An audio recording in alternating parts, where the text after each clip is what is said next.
একটা মেয়ে যখন একটা ছেলের আন্ডারে হালালভাবে বৈধ হয়ে যায় বিয়ের মাধ্যমে, তখন আর এই মেয়ের দিকে কেউ খারাপ দৃষ্টি দেয় না। কি বলেন? দেয় না। দেখুন ইসলাম কি বলছে, রাসূল পাক সাল্লাল্লাহু আলাইহি ওয়াসাল্লাম কিভাবে ব্যাখ্যা করছেন। রক্ষণাবেক্ষণ হয় মেয়েটাকে রক্ষণাবেক্ষণ করা হয়।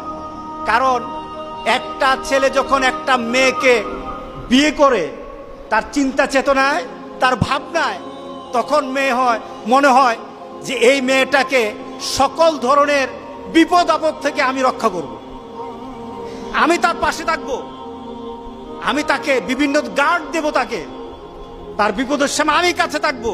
কি বলেন? বলে কি না? আপনার স্ত্রীর কাছে যদি কেউ ঘেঁষায় তখন মেজাজটা গরম হয় কি না? হ্যাঁ, কেন হয়? কারণ সে আপনার হালাল হয়ে গেছে। রাসূল পাক সাল্লাল্লাহু আলাইহি সাল্লাম বললেন, কেউ যদি ঘেঁষতে চায় তোমার মেজাজ গরম হয়ে যায়, তার পিছনে কারণ হলো তুমি তার রক্ষক হয়ে গেছো। ইসলাম একটা মেয়েকে রক্ষণাবেক্ষণের সুযোগ করে দেয় বিয়ের মাধ্যমে।